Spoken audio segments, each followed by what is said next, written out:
بسم اللہ الرحمن الرحیم۔ ویلکم ٹو مائی چینل علم اور تعلیم۔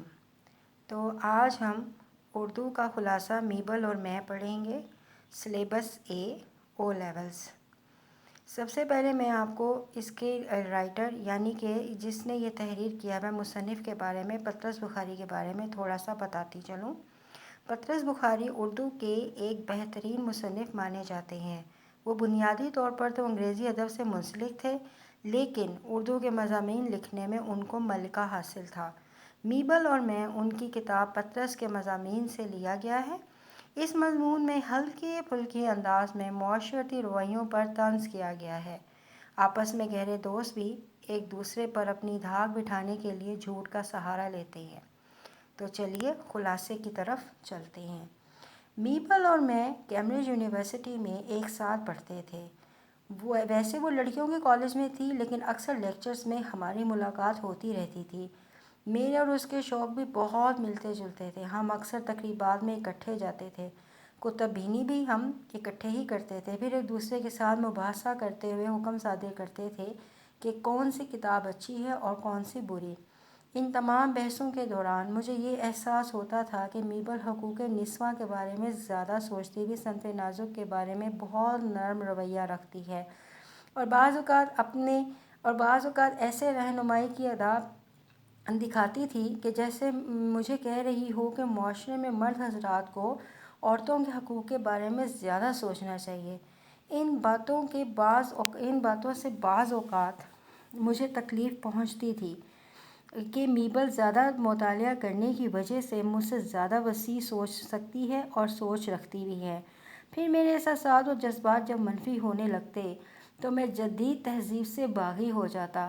میبل کی عادت تھی کہ وہ ایک دن میں 10-12 کتابیں خرید کر ہفتے بھر میں پڑھ کر میرے حوالے کر دیتی تھی کہ تم بھی پڑھو، اور میں لاکھ کوشش کے باوجود بھی ان ساری کتب کو گہرائی سے نہ پڑھ پاتا، سوائے چند ایک کتابوں کے۔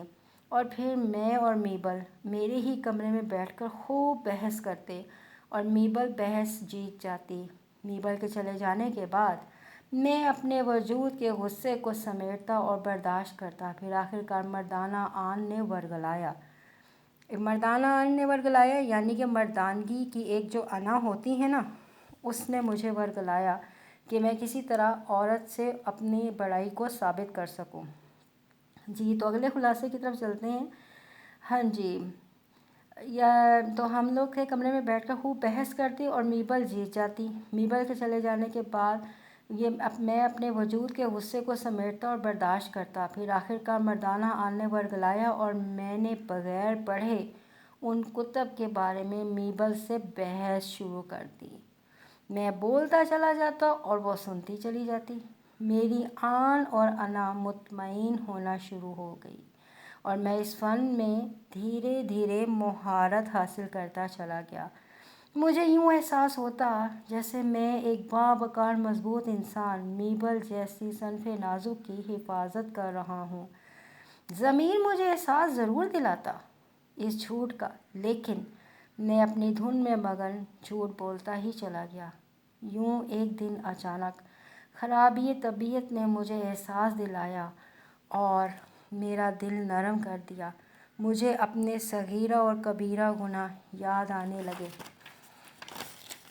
میبل ایک شام خیریت دریافت کرنے آئی تو میں نے بھرائی آواز یعنی کہ ہلکا سا رونا اور غمگین آواز کو بنا کے جو انسان کی غم میں آواز نکلتی ہے نا، اس کو بھرائی آواز کہتے ہیں۔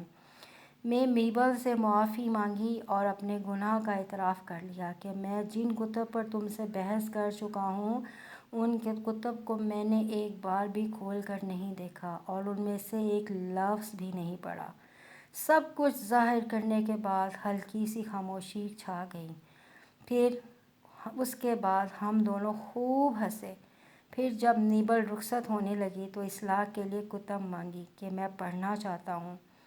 تب مجھے مرد اور عورت کی برابری کا یقین ہو گیا کہ بڑائی میں دونوں ایک دوسرے سے جیتنے کی خوب کوشش کرتے ہیں، کیونکہ ان کتب کو میبل نے بھی کبھی کھول کر نہیں دیکھا تھا۔